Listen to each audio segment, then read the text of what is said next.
Weirdings is made possible by listeners like you.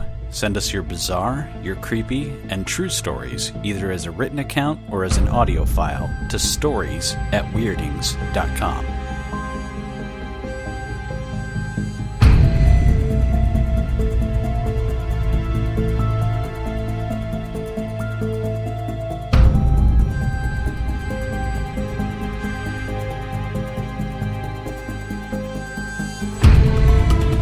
Said I saw 3 black shadows come around the corner of the building, and my heart started throbbing.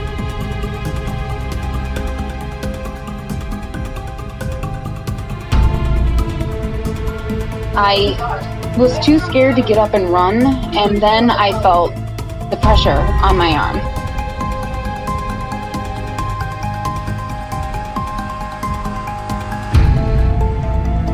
And I could feel its breathing. It was that close.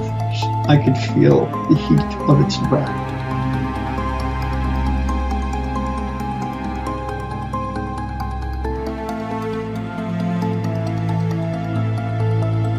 It was like an orange circle, like a set this, and it was lit up, oval, sideways oval, and it was above the schoolyard over our house and the woods where there was no houses. There were just woods back there.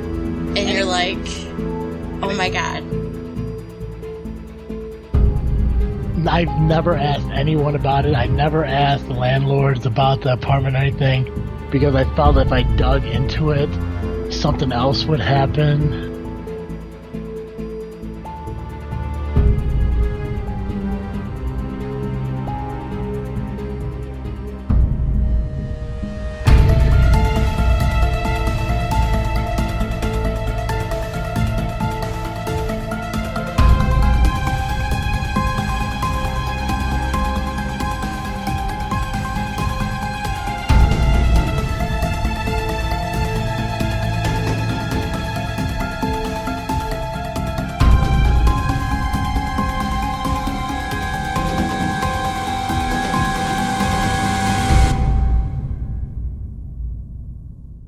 Hello, everyone, and welcome to Season 1, Episode 2 of Weirding. Yes. I'm Jonathan Barrow. And I'm Colin McMillan.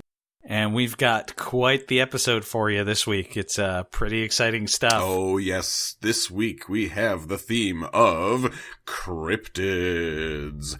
That's weird, crazy, or unexplainable creatures.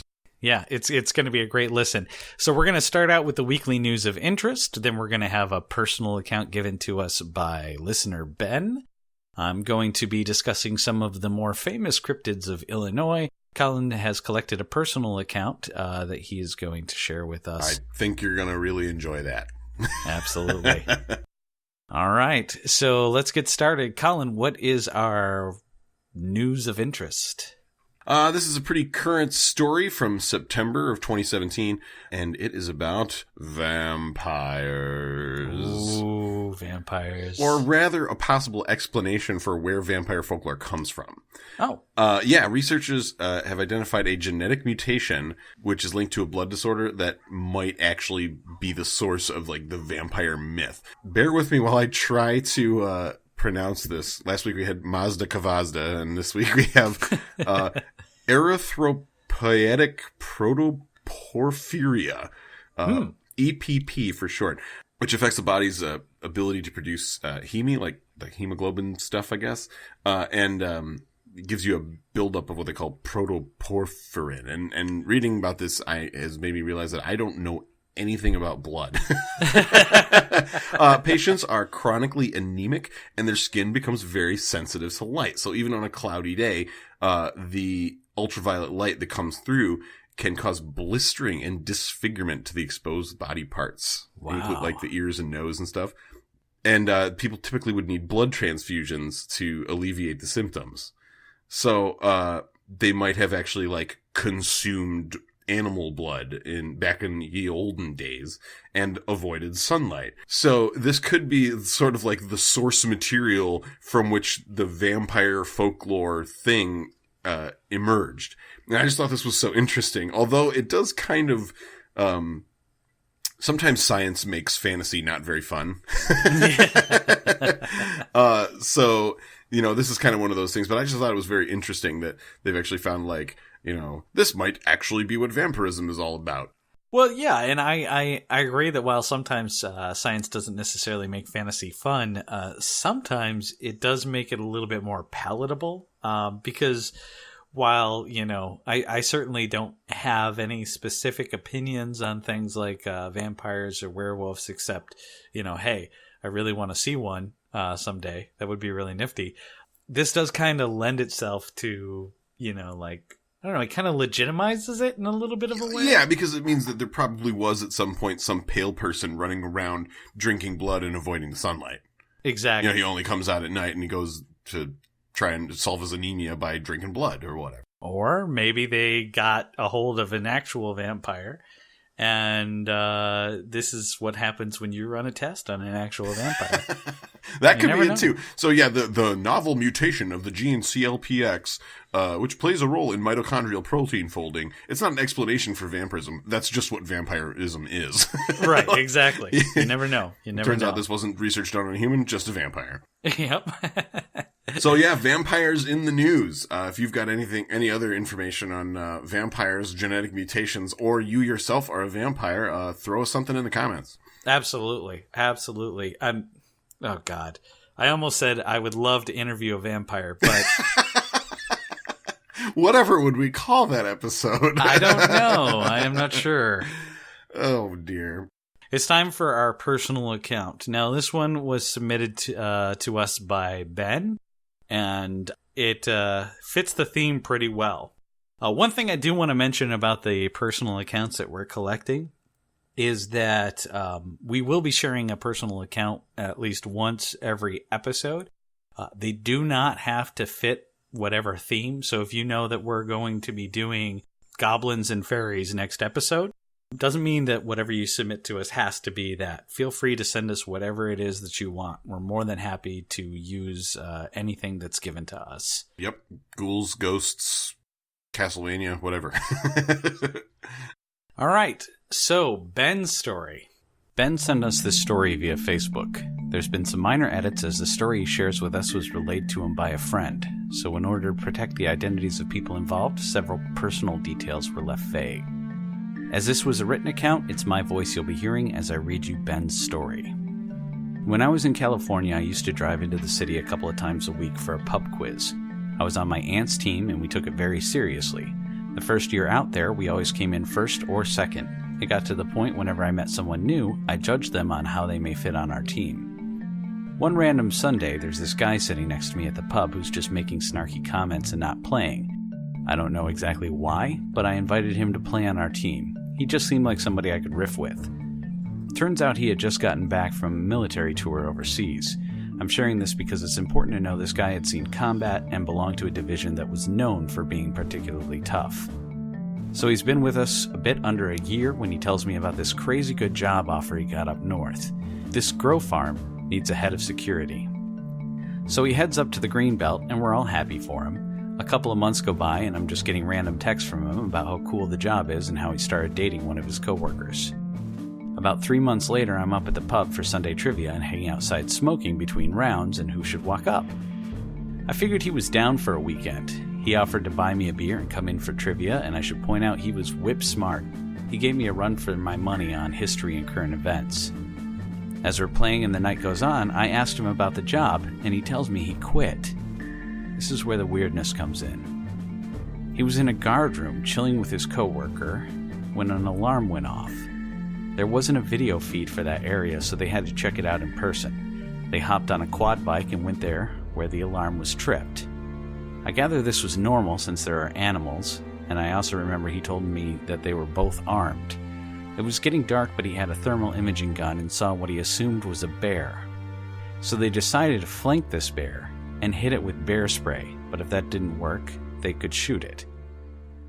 When my buddy sees the bear, he freaks. It's actually Bigfoot. Sitting there, eating the weed. Just shoving it into his mouth. Right? I'm sorry. I know, it's a great mental image. I was trying to take this super serious. But it's a fantastic mental image. Bigfoot is just sitting there, Man, shoving Bigfoot in. high as hell. Yeah, exactly. So, obviously for us, this is funny, but for this poor head of security I'm of sure this it was grow terrifying. farm, he was terrified. I'm sure. He freaks out and he forgets that he's armed. Now, keep in mind, this is an ex-military guy. Oh, man. Yep. I'm not going to specifically say what unit he was attached to, but I am aware of it. And this is not somebody that you would expect to scare easily. Right. This dude's pretty serious business. Yeah, he's serious business. But he forgets that he's armed and he just bolts.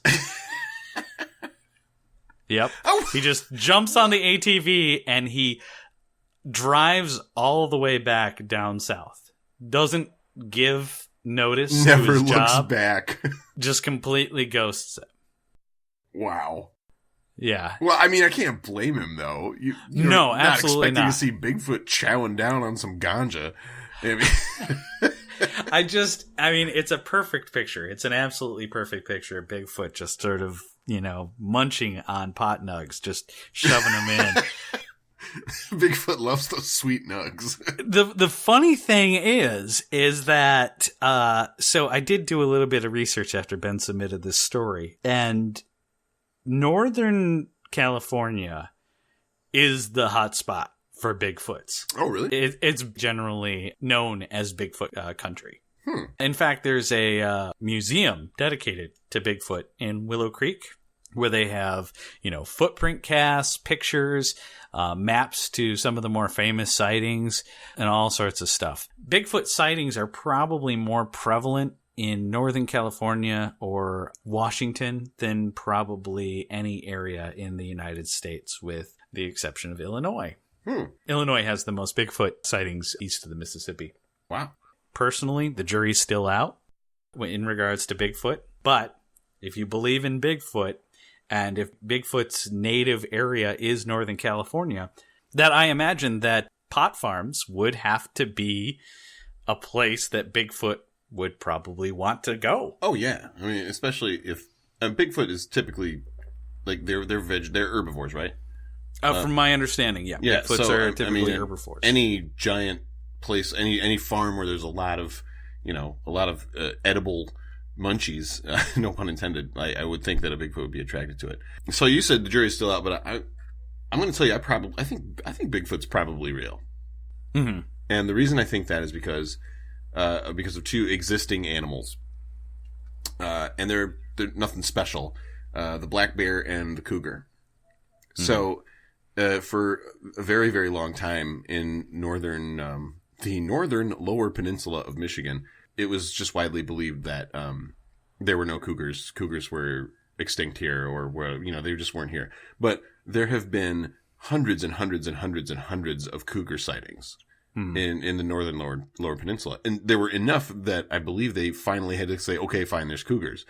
And on the other end of the spectrum, the black bear is incredibly common in the northern lower peninsula, and yet, I've never seen a black bear in person, and my friends who are hunters, most of them have never seen a black bear in person. But there are thousands of them documented out there.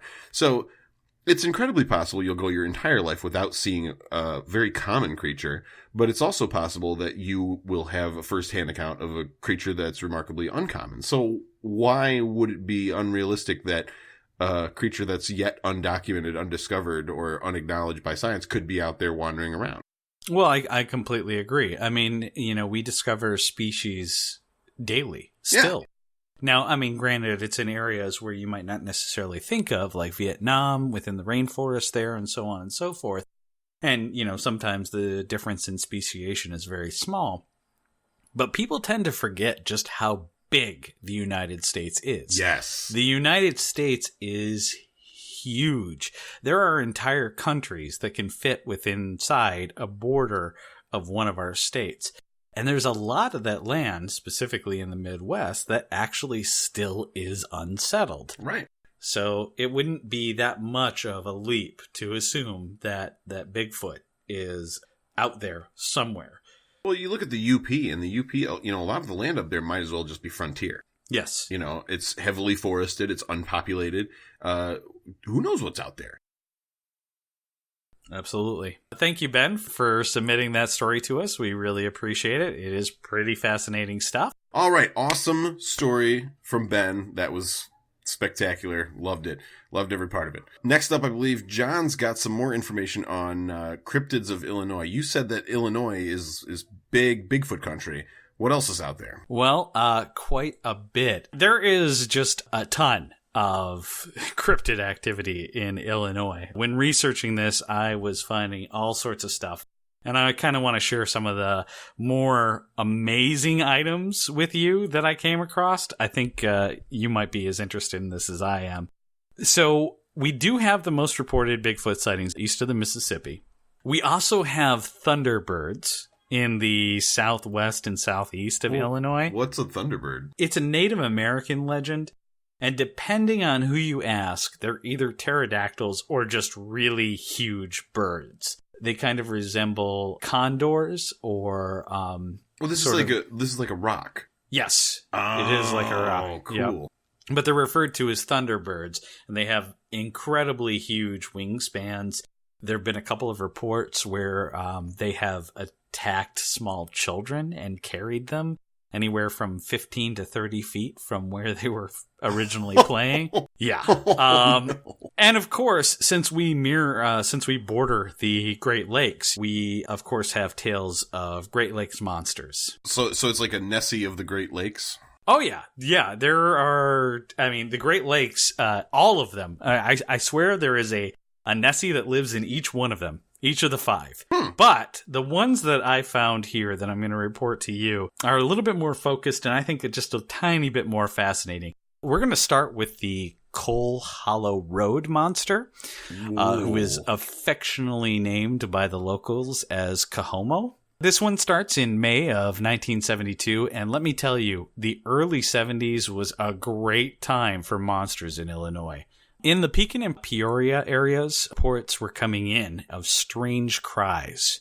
Just kind of a weird, strange, unrecognizable sound that was being made in the middle of the night. So it was happening all over these 2 towns. People would call in to like the police station and say, there's this really weird noise outside and I don't know what it is, but I don't like it. Yeah. Late that May of 1972, a young man and his friends reported a large, hairy monster near Coal Hollow Road.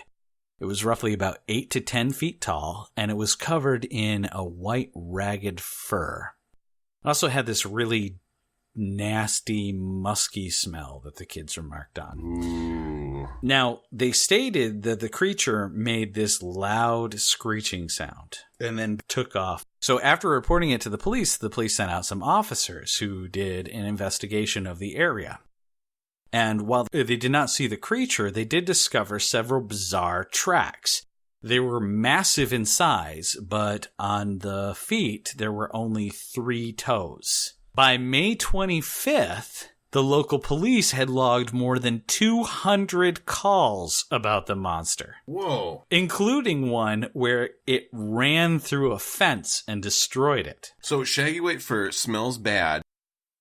3 toes. And about 8 to 10 feet tall. Is it called, is it a megalodon? The giant sloth? I was wondering about that too. I don't know, because this thing apparently moved fast, and even the giant sloth. Okay, so the sloth is out. Exactly.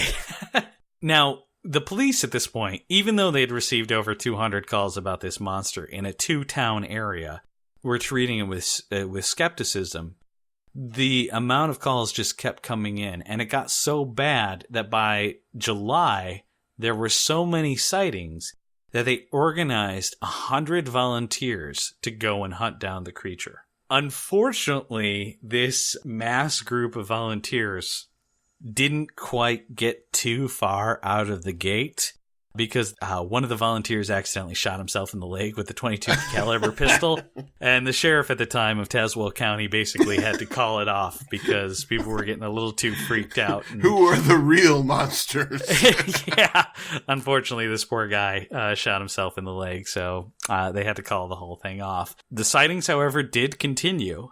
This man from Eureka, which is pretty significantly outside the range of where you would expect word of mouth to travel back in 1973. He was in the area in Fond du Lac Park for a relative's birthday. When he was driving back home, back to Eureka, he spotted the creature during his drive and went in to report it. He had no idea that he was one of hundreds of people to report sightings of this creature. He had not heard any news about it. This is one of the few that I'm going to talk about that did not make national news.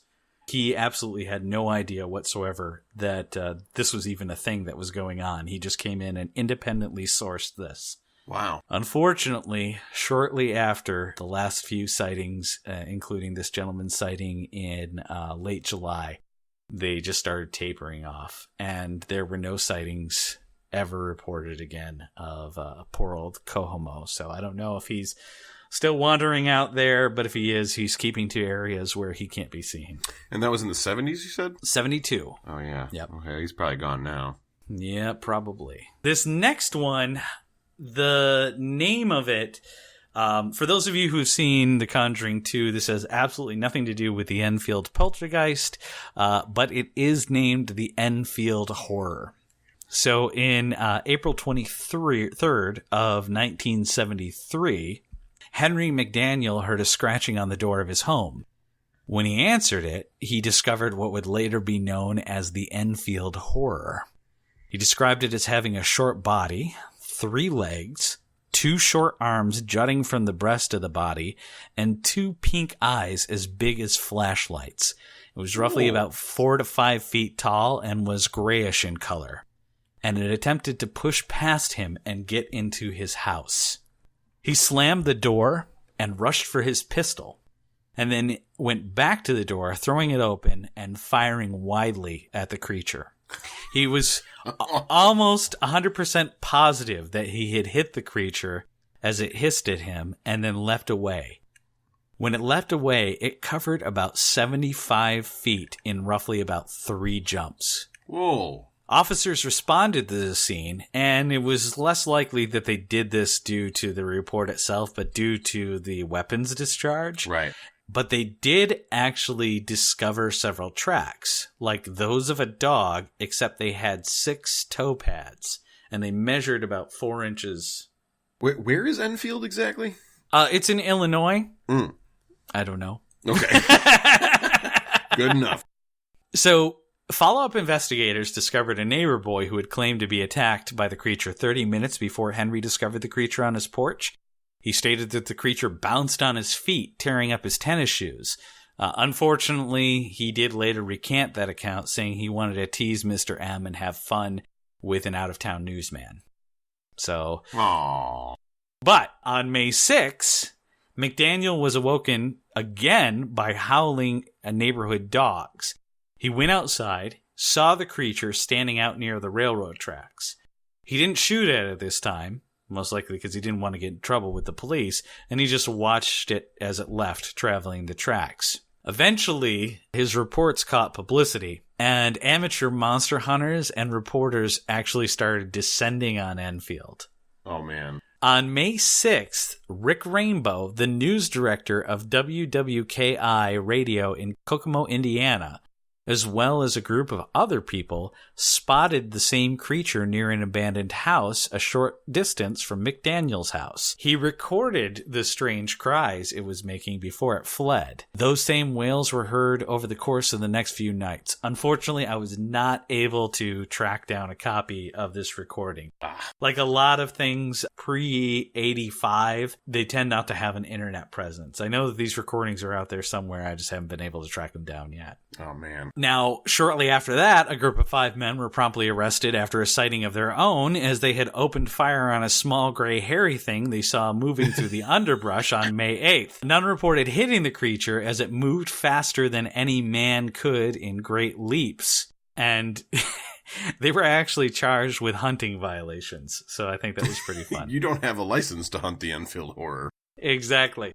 Now, shortly afterwards, the sightings quickly ended, and there were no more. I don't normally try and interpret the stories that we get, but this one is too good not to at least give it a sort of a college attempt.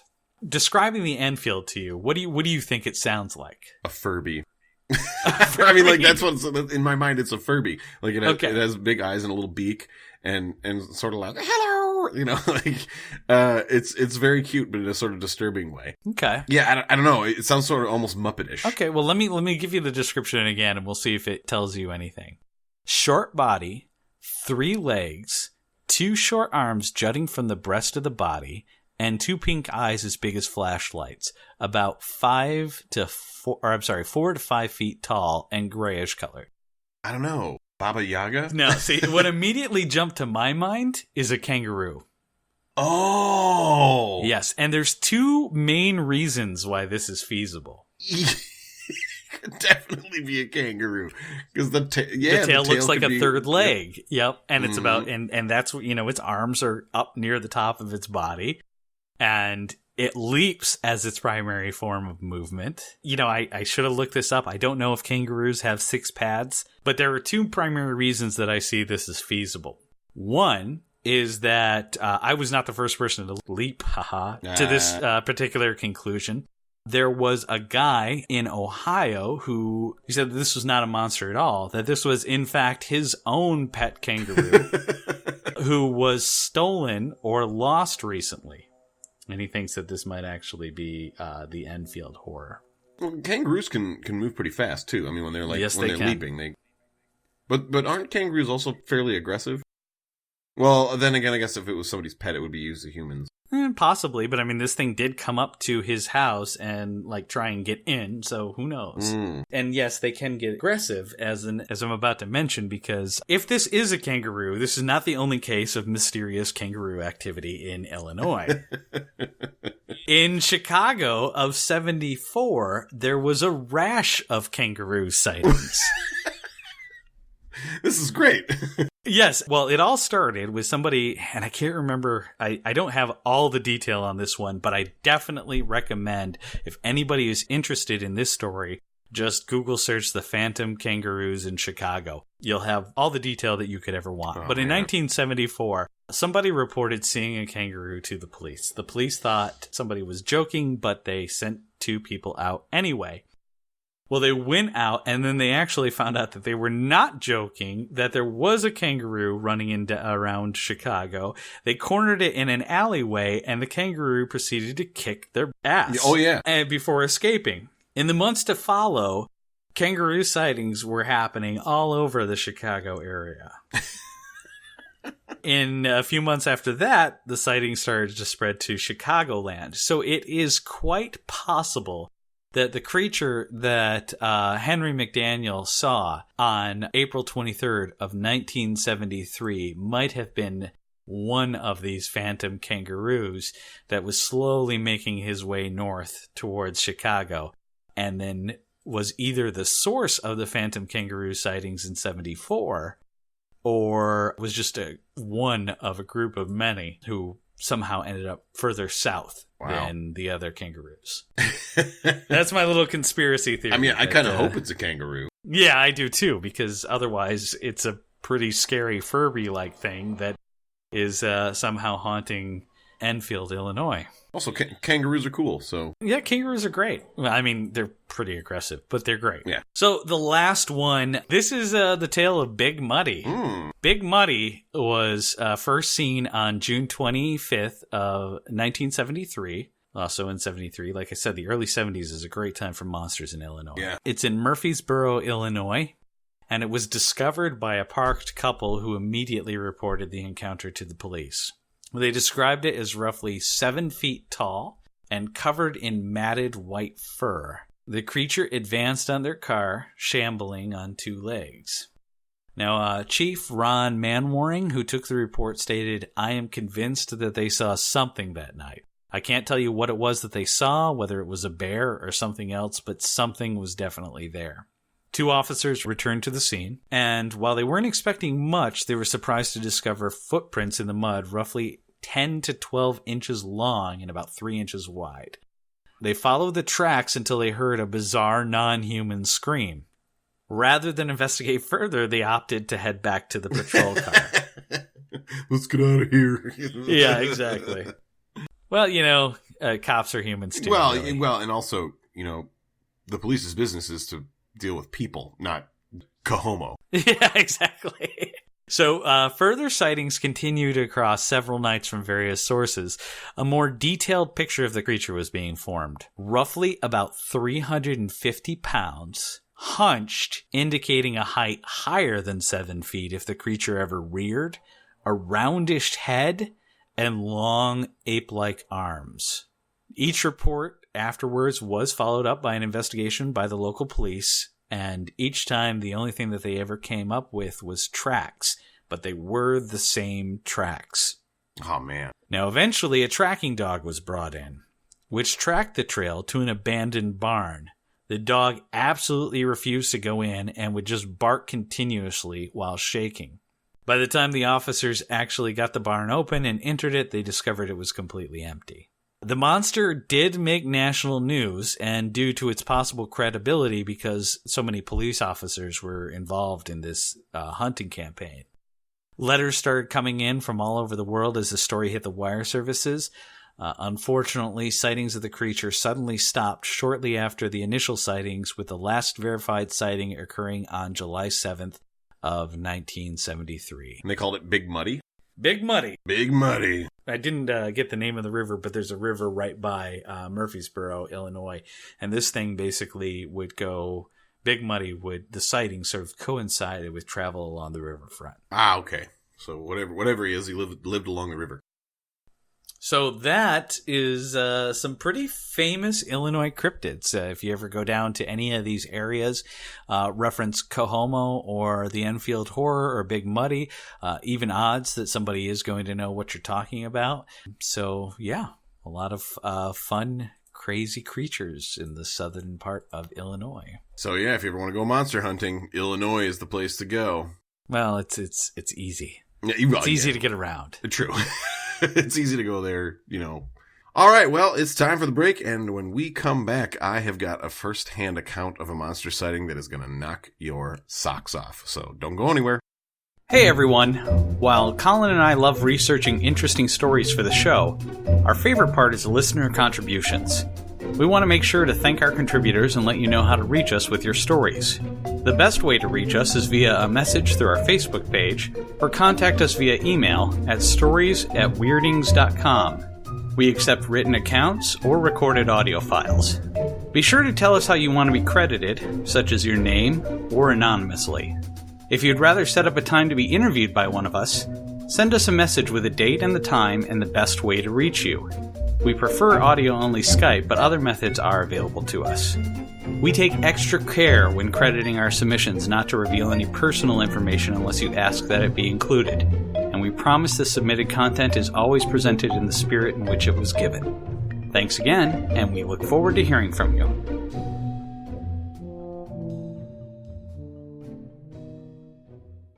Welcome back, everyone. Colin, I understand you have a pretty fascinating tale. Yes, I do. I have a first-hand account of a monster encounter that I just want to play for you. I thought the telling was pretty intense, so I just want to jump right in. And this is Steve's story. My name is Steven, and what I'm about to tell you happened when I was 19. I had been out of the Army for a year and was living with my grandfather up in Beaverton, Michigan. That's in Gladwin County. We basically lived in a hunting lodge, a hunting cabin. On my off time, I would walk into town to play Dungeons and Dragons and things like that with some friends. And the walk back was always easiest by taking a fire trail. This took place in the middle of winter, around December. It was pretty late at night. If I remember correctly, it was like 1, 2 o'clock in the morning. We had had a really long night that night. Everybody was hanging out. And after I got out of town and actually got onto the fire trail, it was really cold, but you could see the moon through the clouds. They were thin, but it was still very light snow coming down, and it was so quiet. And there was absolutely no wind, that you could hear each individual snowflake hit the ground. The snow was really crisp, so you could hear every footfall with a nice audible crunch that was kind of muzzled by the silence that was just permeating everywhere. So as I'm walking along, I had noticed a buck earlier off in a field. It was a big one. And after a while, I started to hear footfalls behind me, and I thought maybe it was the buck, so I stopped, turned to look. Couldn't see the deer anywhere. And as I'm standing there looking around, I notice, and I almost missed this, I noticed a shadow off the trail down in the stream that ran along the fire trail. I'm looking at it, and I decide and convince myself that it's a shadow from a large oak that's real close there. It's a little far away, but I still convince myself that it's the shadow of this tree. So I turn around and start walking again, and no sooner than I do, I can hear these footfalls behind me again. So I stop and I turn and I look again, and the shadow has gotten a little bit closer, but I'm still trying to convince myself that I'm seeing shadows from trees that line the stream that I'm walking next to. So I turn around and I start walking just a little bit faster. And the footfalls now are almost perfectly in step with my own as I'm walking along the fire trail. And every time I stop and turn to look, the footfalls stop. After about 4 or 5 times doing this, I finally notice that the shadow is more than just a shadow, and it's no longer on the side of the fire trail, it's on the fire trail.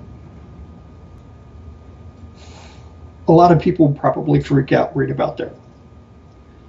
Me, I've always been really good at staying calm under pressure. And this was no different for me because, I'm standing here looking at this more tangible shadow on the fire trail. And every time I turn around and start walking, it's getting closer. Its footfalls falling at the same time as mine, but it's getting closer as it does it. I'm like 5, 6 minutes away from my home when I turn around the last time. And when I do, I can see the Wendigo. And the reason I say it's a Wendigo is it didn't look like everybody's ideal or description of a Bigfoot or anything like that.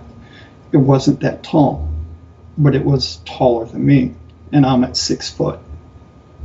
It was covered in hair and fur. It had visible claws, and its teeth were visible because it was almost like it was smiling at me, and its eyes were reflecting the moonlight, and it was just really, really uncomfortable. If you've ever seen a predator about to attack something, the look that it has in its eyes, it's the same look this thing had in its eyes.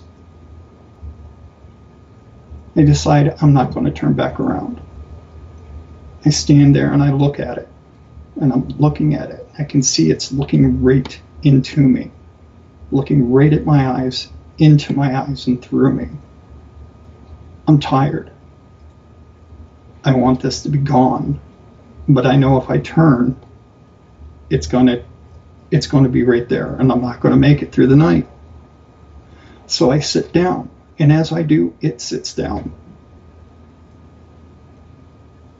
And for an indescript span of time, we sat there staring at each other. And I could feel its breathing. It was that close.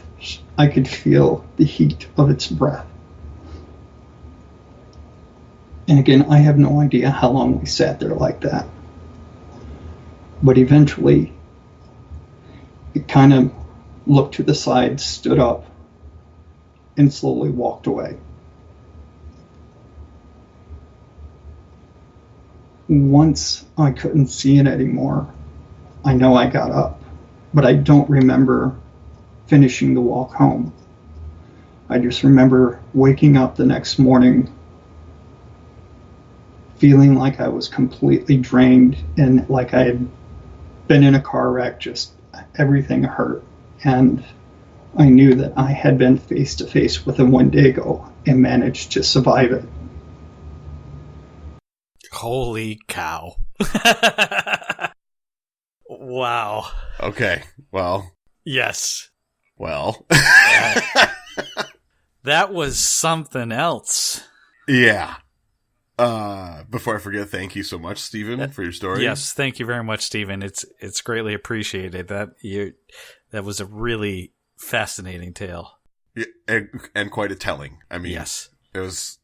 Yeah, when he told me that, I was like, "Well, we gotta have this. I mean, we have to include this." So yeah, well, I mean, that point in the story where he says this is the part where most people would turn around and run. In my mind, I'm like, "Run, you fool!" I know. I'm like, what are you doing? So yeah, Stephen had a staring contest with a Wendigo and apparently was found worthy. I don't know. I mean, I've never heard anything like it. No. Believer, non-believer, that's a hell of a story. Yeah, absolutely. I've listened to it 3 or 4 times now, and even still, I admit I still get a little shaken by it. So let's talk about Wendigos. Yes. If you don't know what a Wendigo is, it is actually from Native American folklore, notably from the Algonquin tribes, and commonly seen in the northern Great Lakes area. Well, I shouldn't say commonly seen, but that's where they were believed to exist. Typically, when we talk about a Wendigo, we're actually talking about a beast that used to be a human. And you become a Wendigo when you eat the flesh of other humans and participate in other taboo acts. And then you get turned into a horrible monster. They typically are symbols of excessive greed, and they are possessed with insatiable hunger. So they say sometimes, some people believe anyway, that like when a Wendigo feeds on a person, it grows in size so that they're never full. Mm-hmm. So a Wendigo eats somebody because they're always hungry, and then it becomes bigger so that it needs to eat more. Now, the legendary, like, folklore tellings of the Wendigos actually describe something a little bit different than what Steve describes. They are tall. He got that. That's right in line with it. But they're usually very lean and look emaciated, like they're starving to death. And they're ape-like, or like a large man. Every now and then they're described as having the head of a deer as well. Yeah. And they probably also look like they want to eat you. Yeah, the one that I'm familiar with, I'm familiar with more than just the one, but the one that I understand is one of the more traditional visions of them is that they do have deer heads and they have no feet. Oh, that's right. Yeah, I didn't actually find that in my research, but I have heard that before. I looked into Wendigos like 15 years ago. There was a movie in 2001 called Wendigo. It's just this little indie scary movie, and it's not bad. But I was looking into Wendigos back then, and I had forgotten they have no feet. So, and sometimes they say that a Wendigo is like, the idea is it's like a warrior from one of these tribes in the area that needs to protect its tribe, and so it basically kind of does like a deal with the devil and gains this gigantic superpower, but then they're outcast afterwards because once the tribe is safe, there's no need to have a Wendigo around. Cannibalism is like the key thing with Wendigos. They eat people. Mm-hmm. And there's something called Wendigo psychosis. Yeah, Wendigo psychosis is a type of madness accompanied by an intense craving for human flesh. So if if you believe that you're a superpowered man-eating monster, you should probably go get yourself checked out because you might have Wendigo psychosis. The interesting thing is, like, I was looking up Wendigos all night in preparation to present Steven's story, and from my first go, I mean, and by first go I mean like 2 hours of plumbing around on the internet, Steven's is the only honest-to-goodness Wendigo sighting that I could find that's current. The old Google could not come up with any actual Wendigo sightings. I found some pretty questionable YouTube videos, one of which was called Wendigo Sighting, and it was literally just like a 12-year-old with a camcorder on a playground, and I felt very tricked. I felt betrayed. I was like, this is no good. But the legends are pretty, like, the legends in the region, in the Great Lakes region, are quite common. So this is something that was believed in by a lot of the indigenous people in this area. Well, it begs the question. I mean, with something that has so many different, like, shapes to people in their minds, like the way that they describe it, the question is that maybe you're not getting a ton of Wendigo sightings because they're calling it something else. That was what I thought was interesting, too. And as a sidebar to that, there is some really cool Wendigo artwork online if you want to see some kind of neat, different, the many different takes on the Wendigo. Just a quick Google search, you'll find a whole bunch of them, and some of them are very cool. Like, some are these sort of like epic strong men with antlers, and then some are almost look like a ghoul or something. And I was it did stick out to me that there's a very clear distinction between a Yeti, a Bigfoot, and a Wendigo, such that in none of the Wendigo articles was it ever mentioned that a Wendigo is mistaken for a Bigfoot or a Yeti or anything like that. So it seems like, even if maybe they do look similar, but like these lines don't cross. There's no cross reference that I found for a Wendigo being like a Bigfoot. Mm-hmm. In fact, it seems like it's more like an undead. Like, it is like kind of like a ghoulish thing. They're these really skinny, hungry, red-eyed, slavening, decaying monsters. They're really more like a zombie, which is also interesting. The bared teeth and dark skin match up with that in Stephen's account, but otherwise, his creature, I'm not questioning whether it was a Wendigo, because he's the only guy I know that's ever seen a Wendigo, so what do I know? But his description is sort of like an amalgam between a Yeti and a Wendigo. Mm-hmm. But I would think that these like big snowy beasts of the north would get mistaken for each other all the time, but it doesn't seem like that's the case, right? From my research, it seems like nobody would ever confuse a Wendigo for any other critter up there, like any other great North American ape or whatever. Mm-hmm. So, so yeah, the Wendigo. Yeah, I mean, regardless of what it was, or obviously, we're going to defer to Stephen here and just call it a Wendigo. It's not something that I would want to meet, and if facing this thing down was the key to basically surviving the encounter, there's a fairly good chance I probably would have been because gobbled up as soon. I don't even think I could have made it to the fifth time when, the second time I had turned around and noticed that shadow had inched forward, I would be running. Oh yeah, I'd have been hauling ass down that fire trail. Mm-hmm. Yeah, I couldn't do it. No, I couldn't do it either, and quite honestly, I hope I'm never called to. But that's okay, because I live in Illinois now, and all we have to worry about are kangaroos. And I'm just never going to go to Gladwin County, there so you go. I'm not going to see a Wendigo. Well, that is a fantastic story, and once again, we really appreciate it, Stephen, for sharing that with us. It was a very great tale, and we're looking forward to more tales like that from anyone who wants to submit one. Even if you didn't encounter a strange cryptid on a forest trail at night, please feel free to send us your stories, because we love to have them. So, Colin, let's talk about next episode. Okay, next episode. It's going to be a big one. Get your X-Files t-shirts ready because next week is I Want to Believe. We are talking about UFOs.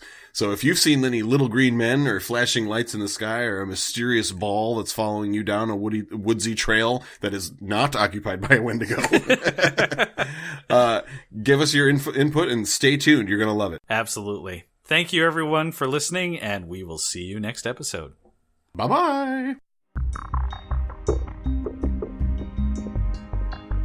Weirdings is produced and edited by Jonathan Barrup and Colin McMillan. Our theme was composed and produced by David Feslian. You can find this track and many more like it at feslianstudios.com. Additional music was provided by Kevin MacLeod at Incompetech.com, Purple Planet Music at www.purple-planet.com, and the Blake Robinson Synthetic Orchestra at syntheticorchestra.com. Weirdings relies heavily on listener contributions. If you would like to provide content for the show, send your written accounts or audio files of you sharing your experience at stories@weirdings.com. You can also contact us through our Facebook page or through the comments on our webpage at weirdings.com.